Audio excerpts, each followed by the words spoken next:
the Inspirative TV channel. Meet different people with different experiences, language, culture, arts, and education.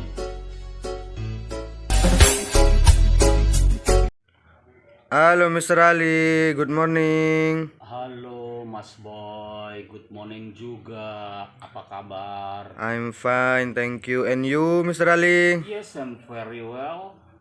Oke. Mau membuat konten apa ini pada pagi yang cerah ini, Pak Ali? Pagi yang cerah ini kebetulan saya juga sudah mandi ya. Mas Boy sudah take a bath in the morning? Sudah, Pak Ali. Tadi subuh, Pak Ali. Sudah, Pak Ali. Subuh ya, terus sholat gitu. Oke. Tapi puasa tetap running ya, tetap jalan ya. Tetap, Pak Ali, lari-lari terus, Pak Ali. Puasanya juga harus semangat gitu, Pak Ali. Pokoknya jangan putus asa. Oke. Ya. Ini our responsibility, tanggung jawab kita. Oke, Mr. Ali, siap.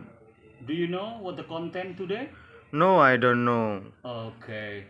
Jadi kontennya pagi ini saya mau mengupas sedikit tentang sehat holistik secara alami. Sehat holistik secara alami. Oke. Apa bedanya holistik dengan permaculture, Pak Ali? Oke, kemarin saya sudah menyingkap tentang permaculture sampai saya dijadikan ambasador untuk ikut seminar permaculture di Bantul. Terus yang kedua kemarin juga satu paket, satu konten tentang eskatologi Islam. Jadi dua, antara permaculture dan eskatologi Islam. Dan bedanya permaculture sama sehat holistik ya, atau ini kesehatan secara holistik itu ya memang beda, tapi ada juga kesamaannya. Kesamaannya tentang balancing of earth ya, keseimbangan bumi. Kalau kemarin keseimbangan bumi itu dalam permaculture itu penataan tanaman dengan cara permaculture, dengan cara menanam-nanam sayur mayur, terus palawija, terus peternakan ayam, itik, sapi, kambing, seperti itu. Jadi diseimbangkan dengan earth, bumi ya. Jadi penataan supaya bumi itu juga ngasih harapan buat kita dan selalu sehat terjaga.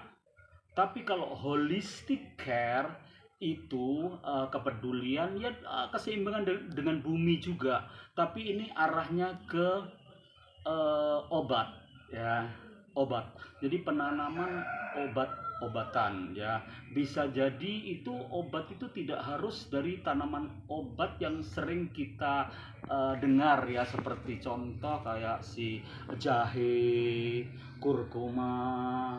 Terus apalagi ya tanaman obat yang menurut Mas Boy tahu?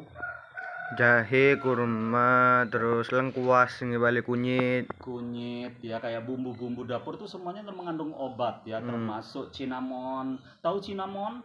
Nggak tahu, balik. Cinnamon itu kayu manis, kita bilang kayu manis ya.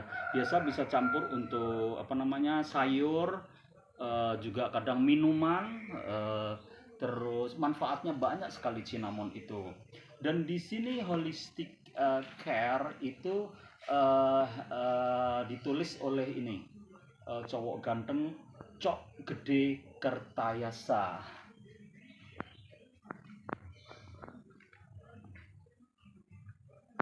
Ya, keren banget dia menulis tentang holistic care. Di sini juga banyak contoh-contoh tanaman yang mengandung obat. Ternyata tidak hanya yang tadi seperti jahe dan lain-lainnya, cinnamon. Ternyata di sini juga banyak dari bunga-bunga ya, bunga-bunga untuk obat ya. Oke. saya simak di sini. Oke, di sini ada apa namanya cabang dari judul obat kimia dan obat alami. Ya ternyata dia menulis pengalaman adalah guru terbaik. The experience is the best teacher. Jadi dia banyak pengalaman dan banyak belajar dari alam juga.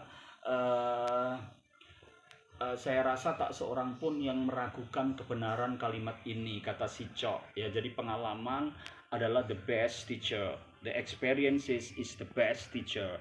Jadi dia banyak berjalan menelusuri bukit-bukit, menelusuri apa namanya jalan-jalan desa, di kampung-kampung, di kebun-kebun, di sawah-sawah dengan izin-izin pemiliknya. Pemiliknya pasti memberikan izin karena dia juga penelitian sekaligus dia juga ingin melihat seberapa bagusnya tanah Indonesia. Ya, tanah Indonesia itu bagus banget karena belum begitu tercemar banyak hal seperti yang di Eropa, ya, bukan Asia tapi Eropa. Eropa itu semuanya buminya udah apa namanya contaminated by other things like limbah, ya, limbah dari apa namanya pabrik-pabrik seperti itu. Oke, dia bilang waktu saya dan keluarga, istri dan anak laki-laki kami masih tinggal di Australia, saya baru masuk semester 2 jurusan naturopathy, ya, naturopathy di Australian College of Natural Therapies. Jadi dia ininya ngambil juga natural therapist, terapi secara alami. Jadi terapi secara alami ya obat-obatan itu, ya. Jadi dia terus 1 tahun tidak aman memakai obat herbal. Saya pun berusaha mencari solusi pengobatan selain antibiotik, ya. Selain antibiotik yang sudah diberi oleh dokter, akhirnya dosen herbal saya menganjurkan untuk membawa Adi ke homeopat, ahli homeopati, ya. Adi pun menjalani pengobatan homeopati dan sembuh. Adi ini anaknya ini si penulis, ya. Jadi dia sakit, nggak sembuh-sembuh. Pengalaman tersebut memicu saya untuk lebih fokus belajar homeopati dan menjadikan sebagai keahlian utama saya kelak. Saya akan tetap menggabungkan teori dari praktek homeopati ini dengan herbal, nutrisi, teori dan diagnosis secara medis tetap saya jalani, serta pengobatan secara timur. Nggak tahu secara timur maksudnya apa, yang jelas dia menulis seperti itu. Saya ini pernah juga atau sering juga jadi tamu di acara saya sendiri di Trans TV, yaitu judulnya Nature Life. Jadi kehidupan alam, ya, kehidupan yang keseimbangan dengan alam. Oke, jadi dia bagus sekali. Dia sudah banyak melakukan hal untuk masa depan bangsa Indonesia juga, karena dia di Indonesia ini juga selain dia tinggal di Indonesia lagi sekarang juga dia banyak hal yang dia jalani di Indonesia untuk mengembangkan holistik, ya, sehat secara holistik, ya. Jadi kalau tadi itu pertanyaannya itu tentang permaculture, sekarang pengobatan secara holistik. Jadi dua-duanya itu tentang balancing of nature. Jadi keseimbangan alam, termasuk earth, yaitu bumi, ya. Jadi kita menanam apa, terus menumbuhkan apa di bumi itu juga harus ada tata caranya yang harus dipelajari. Nggak ngawur asal tanam, asal tanam, asal tanam. Kayak seperti saya itu di sekitar saya ini juga semuanya banyak tanaman, tapi saya asal tanam aja. Tapi nggak apa-apa kalau memang ada yang nggak sehat gitu, saya cabut, saya tumbuhi yang baru yang memang keseimbangan dengan tanaman yang di samping-sampingnya, seperti itu. Di sini juga dia menulis obat kimiawi hanya menggunakan molekul atau senyawa yang aktifnya semata sementara. Obat herbal menggunakan seluruh senyawa yang ada pada bahan alami. Tahu nggak senyawa itu apa, Mas Boy? Nggak tahu ya. Nggak tahu paling. Karena memang kita beda jurusan ya. Iya, Saya sendiri paling. juga nggak tahu. Mungkin senyawa itu ada sesuatu yang ada manfaat di dalam tumbuhan itu ya, senyawa ya. Jadi bisa bahasa balancing untuk keseimbangan dalam tubuh si pasien yang sakit. Jadi jangan kira kita kelihatan sehat, kita kelihatan ini kita nggak sakit. Jadi ada aja dalam tubuh kita itu yang kerasa nggak enakan seperti itu. Nah, itu butuh balancing of life, termasuk holistic care ya. Jadi keseimbangan alam dan bumi digabung dengan tanaman-tanaman obat ya. Tanaman-tanaman obat kan selama ini kan kita berpikir paling kita kurang olahraga kayak gitu-gitu kan. Tapi kadang-kadang setelah kita olahraga, kita memacu diri untuk membentuk badan kita fit, badan kita sehat, itu kita force ya, memaksakan diri. Padahal kita agak berpikir kalau ada tentang keseimbangan alam. Jadi kita bisa aja jalan-jalan tapi di pinggir bukit kayak gitu-gitu, di pematang sawah. Nah, itu sehat yang secara alami juga. Tapi kalau kita kan kita hidup di kota ya, hidup di kota itu kita olahraga, kita jogging, itu kan sudah kena polusi ya kan, karena mobil kita berseliweran. Kalau kita mau ke tempat-tempat alami, kita kan jauh kalau di kota seperti itu. Oke, di sini Sapacok Gede Kertayasa ini juga menulis ada sebuah obat jantung yang sudah sejak lama digunakan untuk beberapa jenis penyakit jantung, yakni digoxin. Digoxin ini adalah senyawa yang diisolasikan dari Herba digitalis purpurea, sebuah bunga bernama foglove yang sejak zaman dahulu digunakan sebagai obat herbal untuk beberapa jenis penyakit jantung. Dalam obat digoxin ini hanya senyawa aktif Herba digitalis yang digunakan, dengan demikian resiko efek sampingnya lebih tinggi. Nah, jika Herba digitalis untuk digunakan dan diproses dengan cara homeopatik untuk mengurangi toksisitas, efek sampingnya bisa berkurang banyak. Tanaman ini dapat digunakan dalam bentuk ramuan homeopati untuk mengobati penyakit jantung ini. Jadi jenis tanaman itu namanya purpurea ya, digitalis purpurea ya. Jadi itu untuk penyakit jantung. Nah, saya sendiri di sini juga punya tanaman obat, itu juga bisa untuk jantung juga, penyakit dalam lainnya, tapi harus bisa memasaknya dengan baik. Karena oke, mari Mas Boy saya kasih tahu contoh tanaman obat yang ada di sini ya, di sekitar sini. Saya kasih tahu.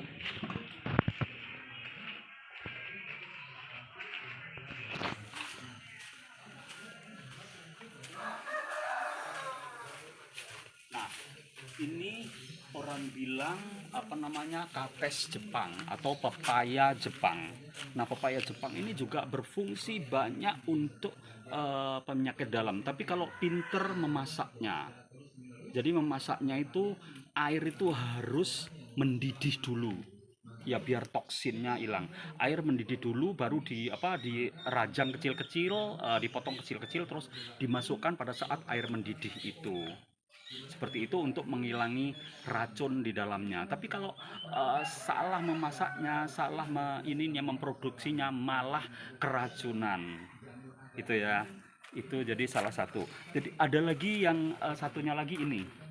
Ini adalah orang bilang ini buah-buahnya, ini orang bilang cabai gunung. Ya, cabai gunung. Nah, ini juga berfungsi sebagai obat ya. Banyak hal yang bisa diinikan di sini. Oke, kita ke sana lagi.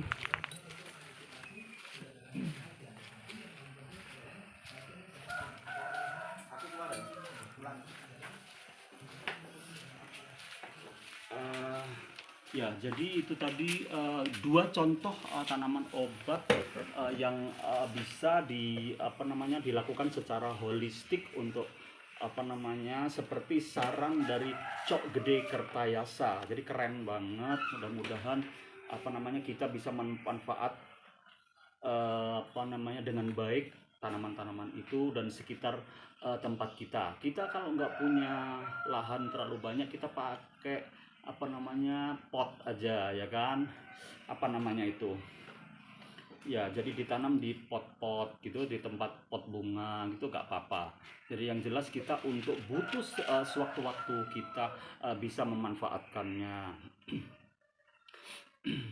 Dan dia sering memberi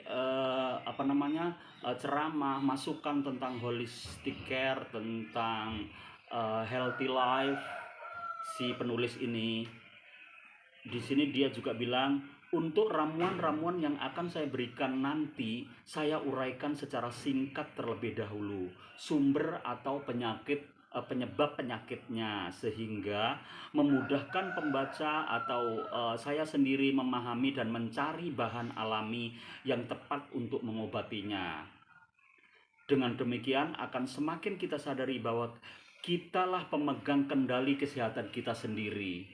Jadi yang menjaga kesehatan kita sendiri, yang memegang kendali itu sebetulnya ourselves, ya, kita sendiri. Jadi makanya kita jangan jangan terlalu